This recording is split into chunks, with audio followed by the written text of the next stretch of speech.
Hello, I'm Ellie Hurst from Advent IM, and I wanted to talk to you today about the place that cybersecurity and data protection play in Safer Internet Day and creating a safer internet for all. The internet that we know grew up in a very kind of hodgepodge manner, and if we were to build a tool now that does what the internet does, from scratch, it would probably look very different in many ways, and certainly from a privacy perspective, it would probably more likely resemble darknet or deepnet, depending how you refer to it. Technology has its challenges, and criminals often become very accomplished in emerging technologies very fast, and the internet and darknet was certainly no exception. We should be clear though that darknet is a valuable tool for a range of perfectly legitimate and legal purposes. So think of valuable research and development, or journalists and bloggers that report from countries with very repressive regimes. So we shouldn't fool ourselves into thinking that the kind of privacy that darknet offers is wholly nefarious.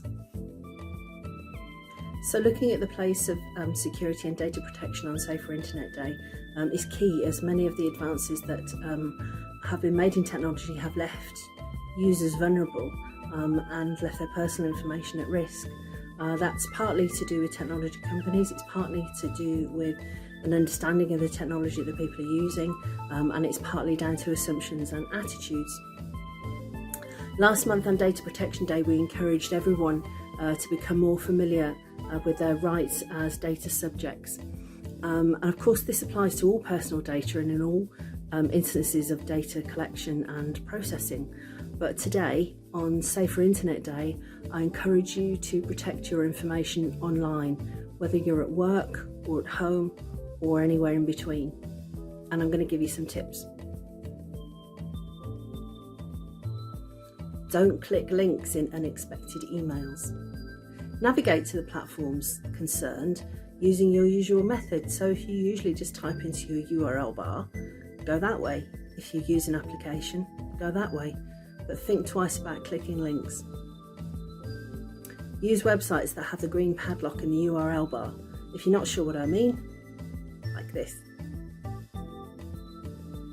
Think twice about clicking on the Accept All button on websites that are not explicit about what and how they are using your data, what they're using it for, and who they're sharing it with, and why. Your data has value. Choose carefully who you share it with. Use the same diligence as you would use when you're choosing who you would allow to open up your phone. Never act in haste. Criminals who use phishing emails to try and get at your information or to extort people rely on people clicking a link before thinking. They use panic-laden messaging to try and achieve this. Keep calm, deep breath, and think for 5 minutes before reacting to anything, good or bad. Think about the difference, how you feel about handing over a large sum of money. Think about how it feels to actually take the money out of your wallet or out of your purse and hand that over to someone. It's a very different feeling to carrying out a transaction using an online portal or using your phone or something like that. It's a really different experience because we're not connected to our money in the same way as we used to be. We're not connected to our data in the same way that we used to be. And that's sometimes where the problems arise. So think about a perfect stranger asking you a series of personal questions in a busy shopping mall or in a pub surrounded by people. You'd more likely be quite reticent about answering those questions. You'd demand to know who they were and why they wanted to know those things. There might be people around who are overhearing that conversation, and that would make you uncomfortable as well.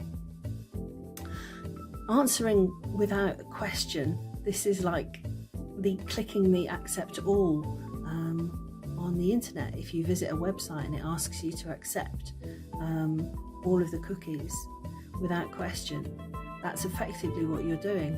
And same thing if you want to use an app or some Wi-Fi somewhere. If you don't check the permissions, you should always check the permissions and find out look at the privacy notices and find out exactly what's going to be happening to your information when you use that application, when you use that website, when you use that Wi-Fi service. Question and demand quality answers. It's a good instinct and one that you need to carry with you throughout your digital life. Be selective, be aware, be responsible. Happy Safer Internet Day.